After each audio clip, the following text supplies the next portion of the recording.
우리 다 함께 일어나서 고린도전서 9장 19절 말씀 함께 봉독하도록 하겠습니다. 같이 읽습니다. 시작.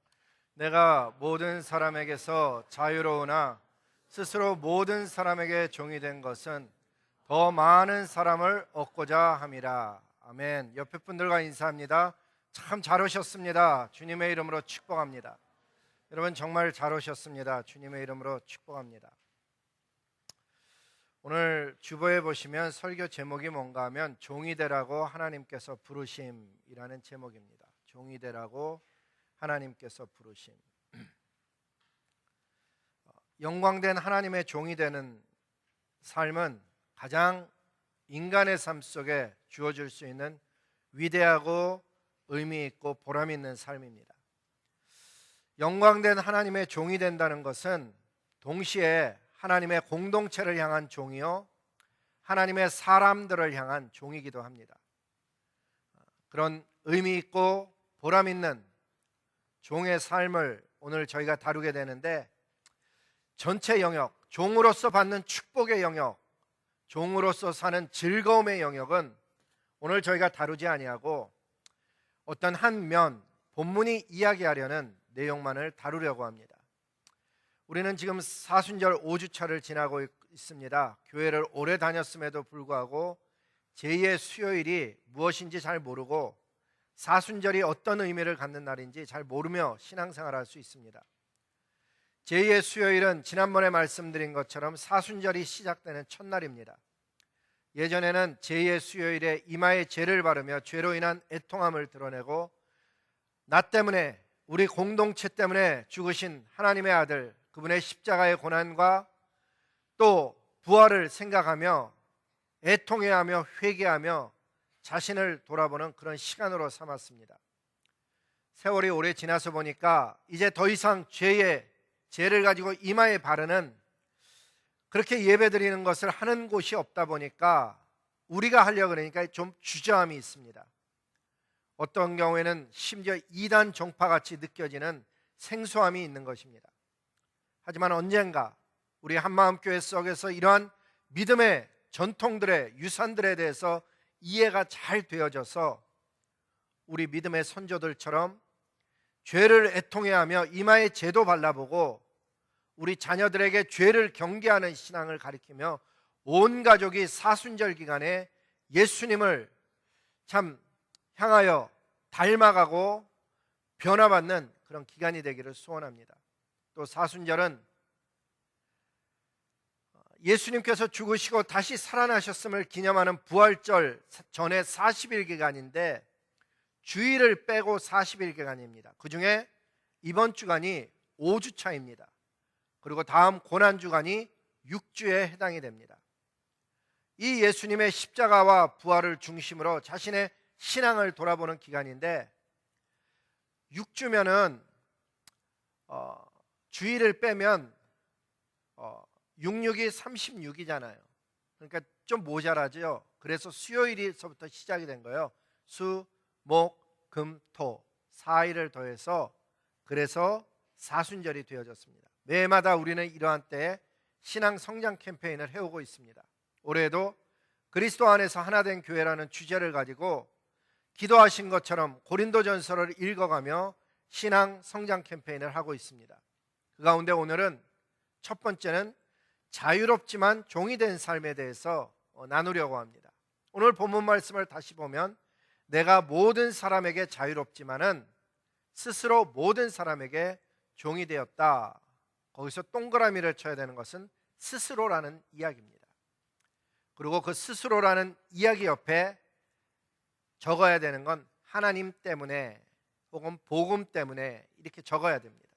그러니까 저와 여러분이 자유인이지만은 스스로 사람들에게 종이 되었다는 것은 하나님 때문에 그리하는 것이요, 복음 때문에 그리하는 것입니다. 고대 사회에서는 경제적인 이유 때문에 종이 되거나 나라에 반역하면, 우리 사극에 보면 왜 갑자기 종이 되잖아요.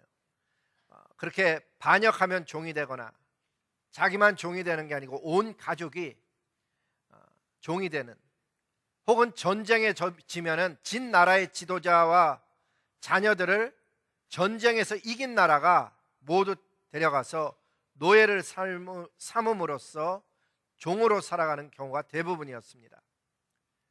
그러니까 세 가지죠. 경제적인 이유, 나라에 반역한 경우, 전쟁에 진 경우. 근데 현대 사회에서는 전쟁이나 반역함 때문에 종이 되는 경우는 인종 간의 전쟁이나 종교 이념 때문에 발생하는 전쟁에서만 볼 수 있습니다.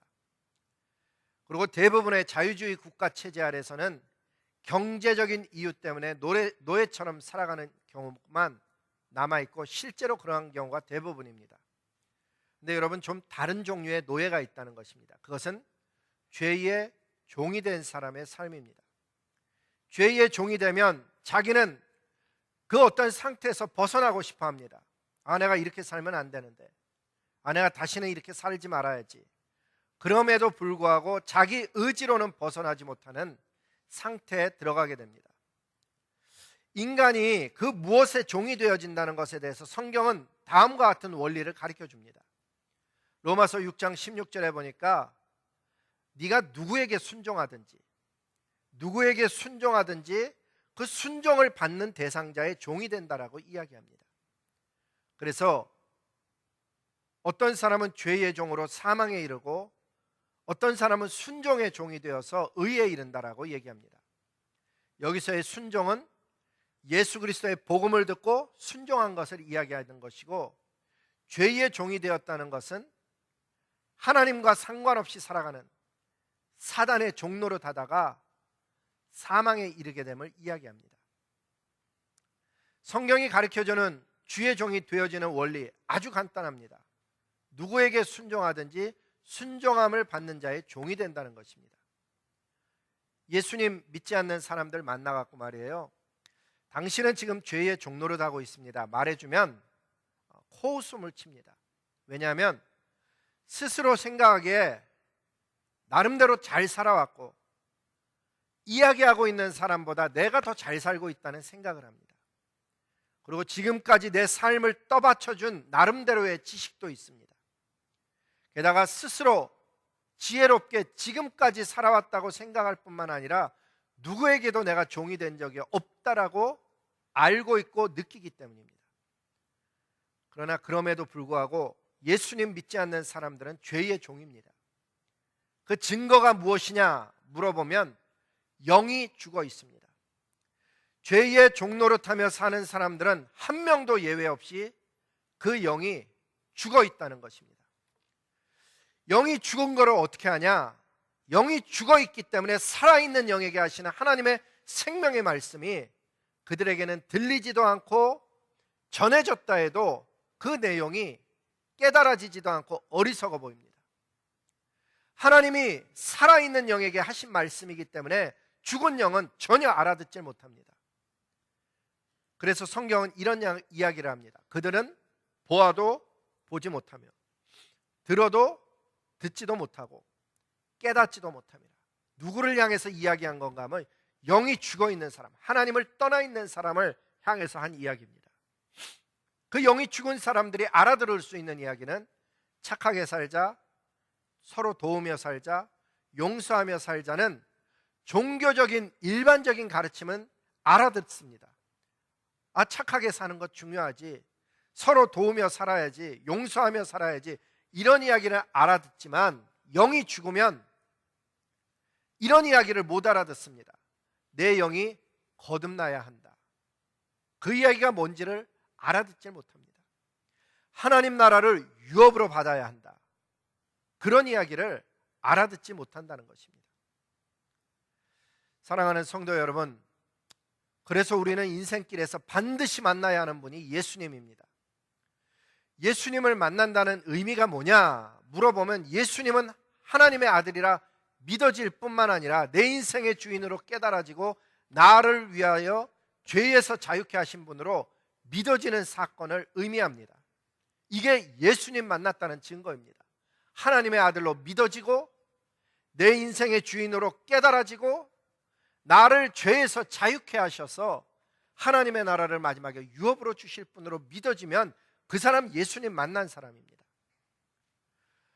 그런데 아무나 예수님을 만나진 못합니다. 자신의 상태를 정직하게 보고 있는 사람만이 예수님을 만날 수 있습니다. 내가 이대로 그냥 살면 죄로 인해서 심판날에 반드시 내가 불에 던져질 상태에 처해 있음을 깨달아야만 예수님께 나아오게 되는 것입니다. 착하게 살라는 가르침, 다른 종교에도 있습니다. 서로 도우며 살라는 이야기, 초등학교에서도 배울 수 있습니다. 나에게 잘못한 사람 용서하며 살라는 가르침은 어느 나라 어느 사회를 가도 필요한 덕목이기 때문에 들을 수 있는 이야기입니다.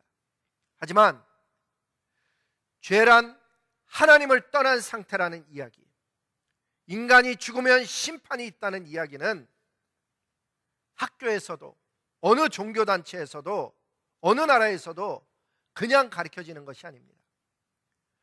그렇습니다. 하나님을 떠나 살고 있는 것이 곧 죄악이고 하나님을 찬양하며 살고 있지 않음이 곧 죄인 것입니다.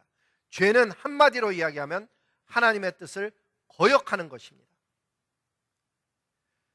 이 죄는 안 믿는 사람에게만 작용하는 게 아니고 믿는 사람에게도 작용하기 때문에 저와 여러분이 매주일 예배를 드리면서 아니면 사순절 기간에 우리 자신을 돌아보는 것이라 하는 것입니다. 안 믿는 사람들은 깨닫질 못해서 알지 못해서 그런다 할지라도 하나님을 알고 있는 사람들이 하나님의 뜻대로 살지 아니하고 하나님을 떠나 사는 모습이면서 하나님을 일주일 동안 한 번도 찬양하지 않고 살면서 내가 이대로 살아도 되는가라고 의문을 가지면서도 그냥 그 길을 가면 안 되겠기에 하나님이 주일마다 우리를 부르셔서 가르쳐주고 있는 것입니다. 죄는 사람을 어리석게 만듭니다. 그래서 어리석은 사람의 공통점이 뭔가 하면 하나님이 없다고 얘기합니다. 성경은 그 이야기를 이렇게 기록해 놨습니다. 시편 14편 1절에 보니까 어리석은 자는 그 마음에 이르기를 하나님이 없다. 하나님이 없기 때문에 자기 마음대로 살아가는 것입니다. 그런데 무서운 사실은 안 믿는 사람이 이렇게 하는 건 괜찮은데 믿는 사람들이 마치 하나님 없는 것처럼 살아가고 있는 것이 우리에게 경계가 되는 영역입니다. 죄는 인간을 악하게 만듭니다. 그래서 악인은 하나님을 조금도 두려워하지 않습니다. 성경에 보니까는 시편 36편 1절에 이렇게 써놨습니다. 악인의 마음 깊은 곳에는 하나님을 두려워하는 기색이 조금도 없습니다. 하나님을 두려워하는 기색이 조금도 없습니다. 이게 죄인, 악인의 특징입니다. 그런데 무서운 영역은 하나님을 아는 사람이 하나님 두려워하는 기색 없이 살아가는 것처럼 위험한 일이 없다는 것입니다. 출애굽기에 보면 모세가 애굽에서 이스라엘 백성을 빼내오기 전에 기적을 행하면서 재앙을 내리면서 계속해서 애굽의 왕을 만납니다. 첫 번째, 두 번째, 세 번째, 일곱 번째 우박의 재앙이 내린 다음에 애굽 왕에게 이런 얘기를 합니다. 왜 이런 얘기를 했는가 하면 이번은 내가 잘못했다.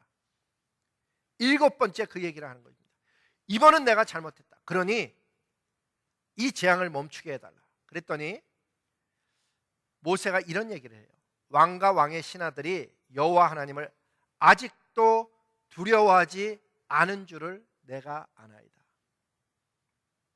아직도 하나님 두려워하지 아니하는 줄을 내가 아나이다라고 이야기하는 거예요.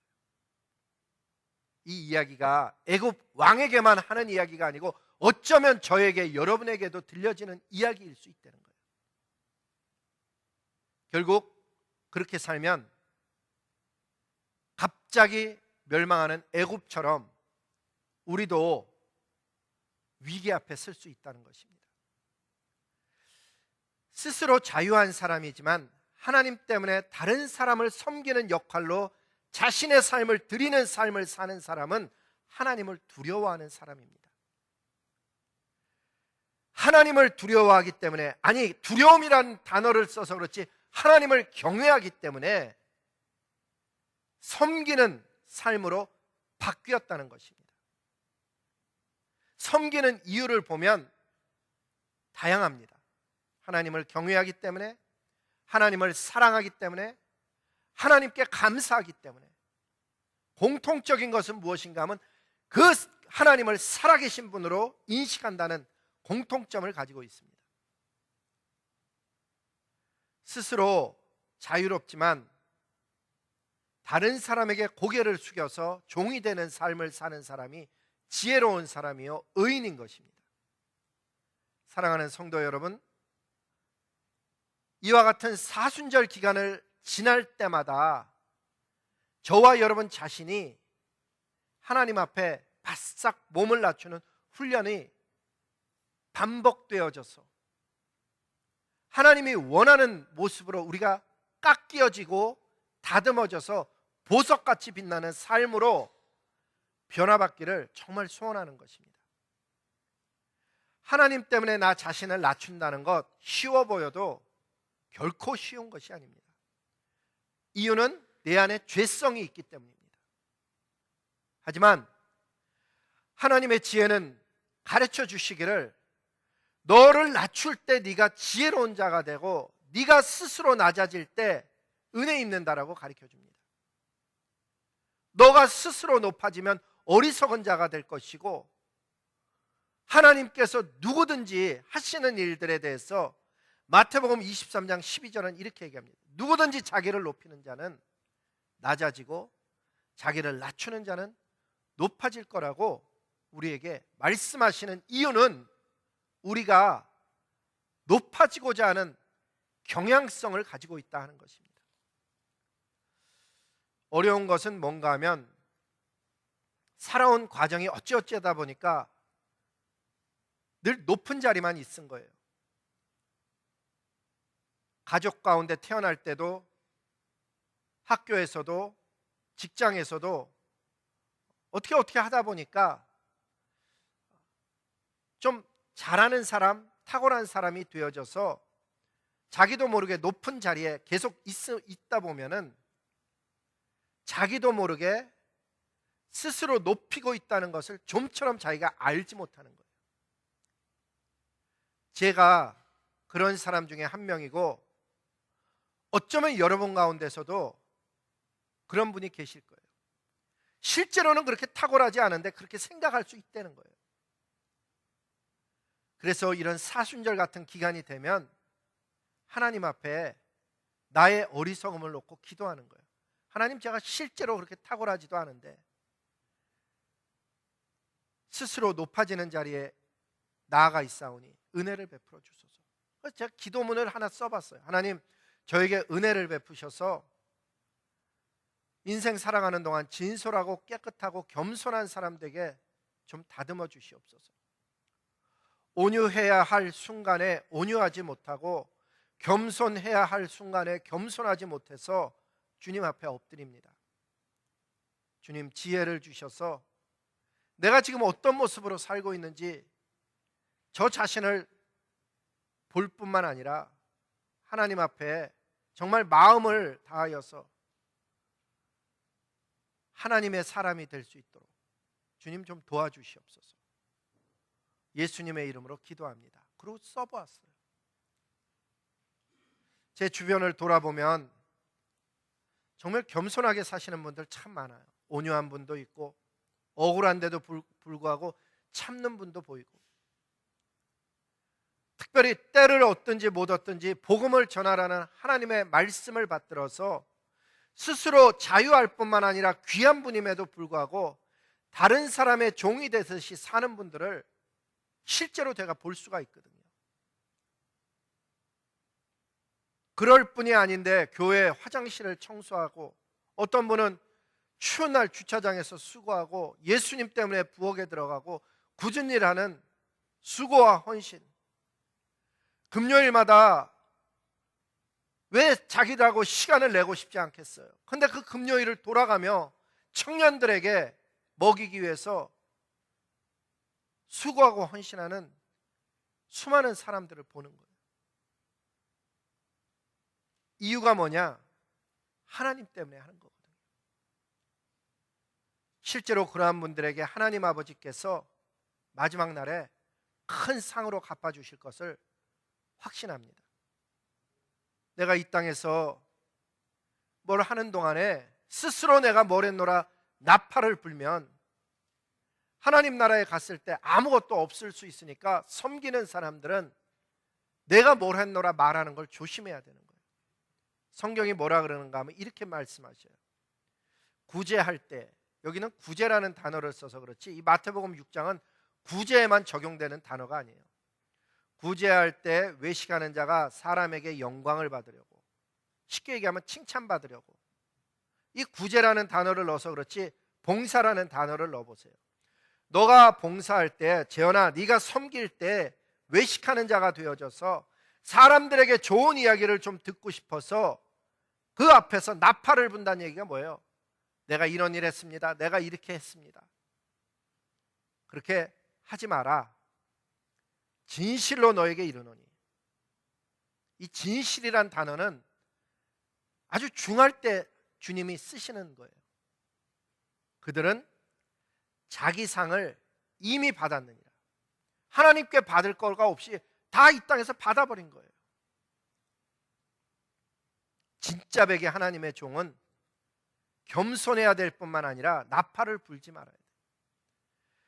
하나님 영광 받으시라고 헌신하고 복음 때문에 기꺼이 다른 사람을 섬기는 종이 진짜 백이 하나님의 종이니, 사순절을 지나면서 이 다섯째 주간에 그런 종이 될 수 있기를 저와 여러분이 주님 앞에 소원하며 나가는 그런 예배인 것입니다. 여기 앉아 있는 모든 분들이 하나님 앞에 진실한, 깨끗한, 겸손한 사람이 되는, 그래야 예수님을 닮아가는 저와 여러분 될 수 있기를 소원하는 것입니다. 두 번째는 더 많은 사람을 얻고자 수고하는 삶이었다고 사도 바울께서 이야기하는 거예요. 오늘 본문 다시 읽어보니까 이렇게 써져 있어요. 내가 모든 사람에게 자유롭지만 내 스스로 모든 사람에게 종이 된 이유가 뭔가 하면 더 많은 사람을 얻고자 합니다. 여기서 더 많은 사람을 얻고자 하면 투표의 얘기가 아니죠. 더 많은 사람을 얻고자 하는 이유는 복음 때문이었고 전도를 이야기하는 거예요. 더 많은 사람에게 복음을 전하기 위해서 내가 다양하게 그리고 스스로 종이 된 모습으로 살았다고 이야기하는 거예요. 사도 바울께서 자유인인데 로마 시민권을 갖고 있었던 사람인데도 불구하고 노예처럼 남을 섬기는 삶을 왜 살았는가 하면은 한 영혼이라도 더 구원으로 인도하고자 애를 썼던 것을 보게 됩니다. 구원은 물론 전적으로 성령 하나님의 주권적인 영역입니다. 어느 한 사람을 구원하고 안 하시고는 100% 하나님께 속한 영역입니다. 그 하나님의 주권적인 구원 사역에 있어서 우리 인간의 역할은 내가 구원을 결정하는 것은 아니지만 만나는 모든 사람에게 구원의 메시지, 생명의 복음, 하나님의 말씀을 전하는 것입니다. 그 내용은 아주 분명합니다. 내가 전해야 되는 메시지, 내 평생 하나님의 복음을 전해야 되는 첫 번째는 당신은 원래 하나님의 소유였습니다. 그 얘기해 주는 거예요. 만나는 사람마다 당신은 하나님의 소유입니다. 다른 말로 하면, 성경 이야기로 하면 하나님께서 인류를 창조했다는 얘기죠. 두 번째 얘기는 그런데 당신은 지금 죄로 인해서 그거 모르고 영원한 죽음과 심판 앞에 놓여 있습니다. 그분의 상태를 그대로 그냥 얘기해 주는 거예요. 그리고 당신을 위해 아들 예수 그리스도를 십자가에 죽도록 내어주신 하나님 아버지가 당신을 사랑합니다.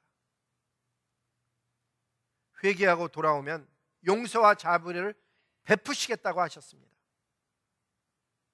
예수님 믿어 죄를 회개하고 구원받으십시오. 이게 우리가 전해야 되는 메시지예요. 설득해야 되는 것도 아니고 그냥 전하는 거예요.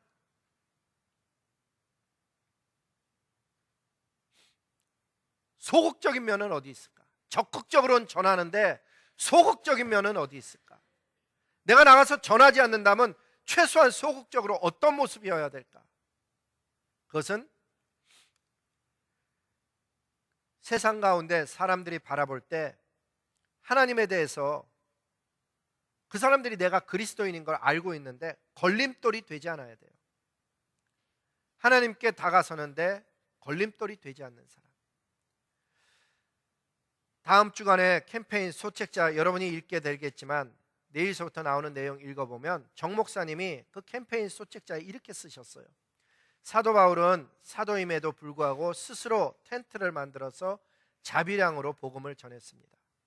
이유가 뭔가 하면 혹시나 사람들이 저 사람 돈 때문에 저렇게 복음을 전하며 돌아다닌다고 오해를 받을까 싶어서 그리하신 것입니다. 이렇게 적어놨더라고요. 사도 바울 선생님이 누구예요? 신약 성경 27권 중에 약 13권을 기록하신 분입니다. 어떤 면에서 오늘날의 신학은 사도 바울의 가르침을 중심으로 구성된 신학이고 교회입니다. 그런 면으로 본다면 사도 바울은 사도들 가운데 가장 대우를 받아야 되는 분일지도 모릅니다.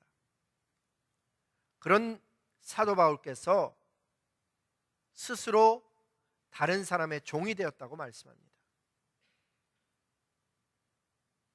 그리고 그 이유가 한 사람이라도 더 많은 영혼을 주께 인도하기 위함이었다고 오늘 증거하는 것입니다. 세상 사람들이 저와 여러분을 부를 때 그리스도인 혹은 교인이라고 부릅니다. 저와 여러분은 예수님을 따르는 자들이고 우리도 태스크가 뭔가 하면 한 영혼이라도 더 구원하는 그런 사명을 가진 하늘의 사람들입니다. 그런데 성도 여러분, 그렇게 예수님 따르며 서로를 향해서 종의 심령으로 겸손히 섬기다 보면 화건컨대 반드시 어려움을 만납니다. 주님을 섬기는 사람들 가운데 어려움 안 만난 사람 없었습니다. 구약의 선지자들이 그랬고 신약의 제자들이 그러했습니다. 그렇게 어려움 만났을 때 우리가 되새겨야 하는 문구가 있다는 것입니다. 한번 눈으로 따라서 읽어보세요. 주님을 섬길 때 반드시 마음속에 이게 없으면 끝까지 못 섬깁니다. 같이 한번 읽어볼까요? 시작. 예수님은 불완전한 나를 위해 죽으시고 불완전한 나를 구원하셔서 예수님의 신부된 불완전한 공동체를 사랑하며 섬기게 하셨습니다. 여기서 잘 보면 불완전한 나를 구원하셨다는 거예요. 완전해서 구원한 게 아니고, 그러면서 뭐라 그러는가 하면 불완전한 사람들, 교회를 사랑하며 섬기며 살라고 나를 부르셨다는 거예요. 교회 가서 시험에 안 된다, 그거는 있을 수 없는 이야기예요. 그러면 시험에 안 된다고 얘기하는 사람은 누군가 잘 보면 불완전함을 이해하는 사람이에요. 불완전함을 이해하는 사람. 누가 엉뚱한 얘기할 때 우리가 저렇게 부족해, 저 모습이 내 안에 있지 라고 생각하는 사람은 시험에 잘 안 들어요. 그런데 어떻게 그리스도인이, 집사님이, 장로님이, 목사님이, 선교사님이 이러면 반드시 시험에 들어요. 왜? 그 목사님이, 그 장로님이 아직 완성이 안 돼 갖고 그 부족함을 가지고 있는 거예요. 교회 안에서 나름 열심히 섬기시는 분들이 완성된 분이 아닙니다.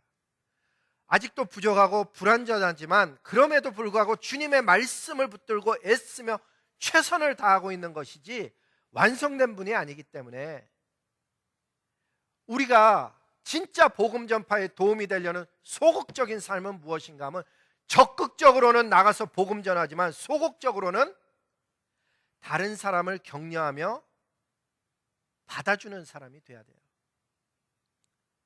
우리끼리 싸우는 모습이 아니고, 저는 우리 한마음 공동체가 적극적인 사람은 나가서 복음 전해야 되고, 내가 소극적이다 생각되면은 다른 사람을 판단하고 정죄하는 게 아니고 저 모습이 내 모습임을 깨달아서 격려해주는 하늘의 사람 되기를 정말 간절히 소원합니다. 일해 보면, 사역해 보면 격려가 참 필요해요. 우리 아이들도 말이에요, 격려해 주면 달라져요. 진짜로. 그림 그리는데 보면 뭐 막대기 같이 이렇게 동그라미 그려갖고 이렇게 그려놨는데, 할머니 할아버지들이 그거를 냉장고에다 붙여놓고 오는 사람마다 자랑하는 거예요. 우리 손자가 그렸다고.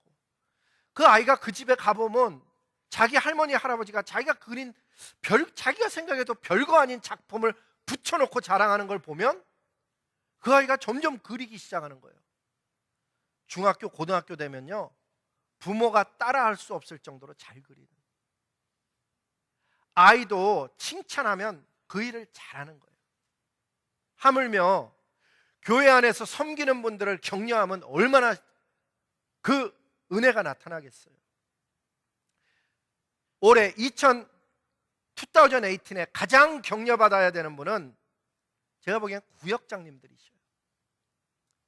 우리 구역장님들 보면 교회에서 사례를 받는 분도 아니고 신학교에서 공부한 분도 아닌데 그저 애를 쓰며 말씀 나누고 온갖 교회 사역에 앞장서고 계시는 분들이 우리 구역장님들이셔요. 최근 들어서 우리 구역장님들을 위해 좀 더 조직적이고 규칙적으로 기도해 드려야겠다 생각이 점점 강해져서 제 기도표에는 선교사님, 목사님, 장로님, 나라의 지도자들, 그런 분들의 가정과 자녀들을 쫙 빼곡히 적어놓고 새벽마다 기도해 드렸는데, 구역장님 이름을 다시금 넣기 시작했어요. 예전에 하다가 너무 많아지니까 다 못해갖고 뺐었거든요. 그래서 정말 사도 바울처럼 한 영혼이라도 더 얻고자 애를 쓰는 그런 구역장님, 그 구역장님을 격려하고 하나님 도와주세요. 우리 구역장님의 삶이 복되게 해주세요. 구역장님의 기도가 응답받게 해주세요. 구역장님들 손으로 하는 일에 복을 허락해 주세요. 기도해야겠다는 생각이 드는 거예요. 이 사순절 기간에 무엇인가 하나씩은 건져서 그냥 지나가는 사순절이 아니고 그 해마다 다가오는 사순절만에 내 영적인 어떤 모멘텀을 새롭게 하여서 살아가노라면 우리의 인생은 의미 있는, 보람 있는 삶으로 점점 더 나아갈 수 있는 것이죠. 4월 1일 부활절에 우리 구역 식구 중에 침례 안 받으신 분이 있으면 여러분 격려해 주시기 바라요. 내가 속해 있는 바이블 스터디 그룹 속에 누가 침례 안 받았다 기도하시며 격려하는 거예요. 4월 1일 날 어디 여행 가서 못 하실까 봐 4월 7일이 토요일인데도 침례식 주겠다고 주보에 내놨어요. 왜? 옛날에는 어디 여행 가서 못 받을 사람이면 받지 마라, 그 정도 가치 없는 침례가 아니다, 이렇게 생각했는데 이제는 나이가 들어가는지 어떻게 해서든지 한 영혼이라도 더 주님 앞에 다가오게 하고 싶은 거예요. 사도 바울께서 하시는 말씀의 요지를 잘 보시기 바랍니다. 이런 말씀을 하고 계셔요. 고린도전서 9장에 보니까 내가 여러 사람에게 여러 모습이 된 것은 바뀐 게 아니에요. 사도 바울이 생각을 이렇게 했다 저렇게 했다 막 변덕스러워서 그런 게 아니고 아무쪼록 몇 사람이라도 구원하고자 복음을 위해서 이렇게 행하니 그것의 이유가 뭔가 복음에 참여하고자 한 영혼이라도 더 구원하고자 그런 일들을 해왔다는 거예요. 그리고서는 갑자기 이런 이야기를 하셔요. 운동장에서 다름질하는 사람들이 다 달릴지라도 오직 상을 받는 사람은 한 사람인 줄을 너희가 알지 못하느냐. 그런 모습처럼 너도 신앙생활할 때 그와 같이 상을 위해서 달려가는 자처럼 다름박질하는 신앙을 가져라.